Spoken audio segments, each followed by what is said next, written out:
रहीम। अस्सलाम वालेकुम बच्चों, आज हम जो सबक पढ़ने जा रहे हैं इस किताब का वो सबक नंबर 20वां है, जिसका मौजू है उफ ये माहौलियाती आलूदगी। हाँ बच्चों, हम इसका सबक जो है पढ़ेंगे तो लेकिन मैं खुलासा ही बताऊंगी, तो रीडिंग आप किताब से खुद ही करना। हाँ बच्चों, माहौलियाती आलूदगी क्या है, चलो मैं पहले इसके बारे में थोड़ी सी जानकारी आपको दूंगी। अगर हम अपने माहौल पर नज़र डालेंगे तो चारों तरफ आलूदगी ही आलूदगी नज़र आती है। हर तरफ गंदगी के ढेर नज़र आते हैं, धुआं ही धुआं नज़र आता है। हर जगह पानी नासाफ है, कहीं भी कोई चीज़ साफ नज़र नहीं आती। हवा आलूदा है, पानी आलूदा है। इसकी वजह से इंसान किस्म किस्म की बीमारियों में मुब्तला हो रहे हैं। हाँ बच्चों, इसका ज़िम्मेदार कौन है? हम लोग ही इसके ज़िम्मेदार हैं।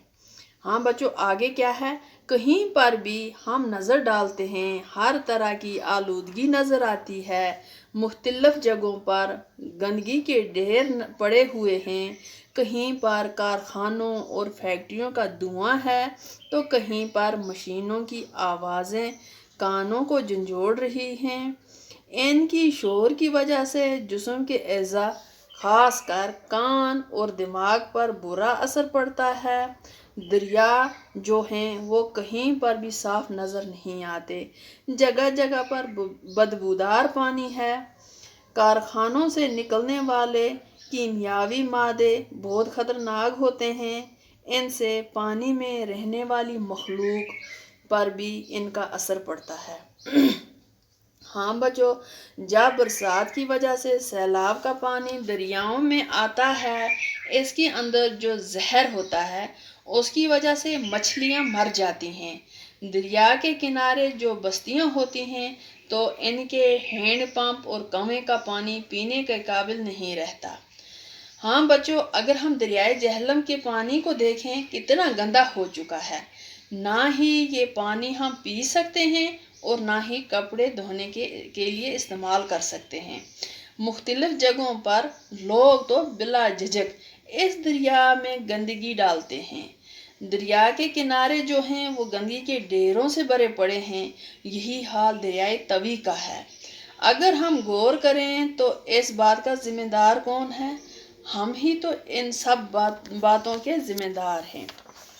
हाँ बच्चों, एक ज़माना वो था जब हमारी रियासत के गांव हों या देहात हों, इनमें साफ पानी की नदियाँ बहती थीं, लेकिन अब ये गंदी नालियों में तब्दील हो रही हैं। अगर हम झील डल की बात करें तो ये दिन ब दिन सिकुड़ती जा रही है और यही हाल सभी झीलों का हो रहा है। और इस सब के ज़िम्मेदार हम खुद हैं।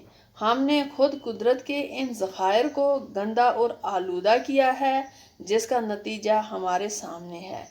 पानी मौजूद होने के बावजूद भी हम इसे नहीं पी सकते हैं और मजबूरन हमें गंदा पानी इस्तेमाल करना पड़ता है और मुख्तलिफ अमराज के शिकार हो जाते हैं। अगर हम फौरी तौर पर इस बढ़ती हुई मुश्किल का जायज़ा ना लें तो मुमकिन है कि हमें इस नियामत से हाथ धोना पड़ेगा। हमें चाहिए कि हम जल्द अज जल्द इन आबी ज़खायर के बचाव के लिए रज़ाकाराना तौर पर और इक़वामी सतह पर भी इक़दाम उठाएं। हाँ बच्चों, हमने जो ये सबक क्या है नाम इसका ये माहौलियाती आलूदगी, इसका आधा पढ़ा तो मैंने आपको इसका खुलासा बताया। इंशाल्लाह अगले वीडियो में हम आधा और पढ़ेंगे, तो तब तक के लिए अल्लाह निगहबान।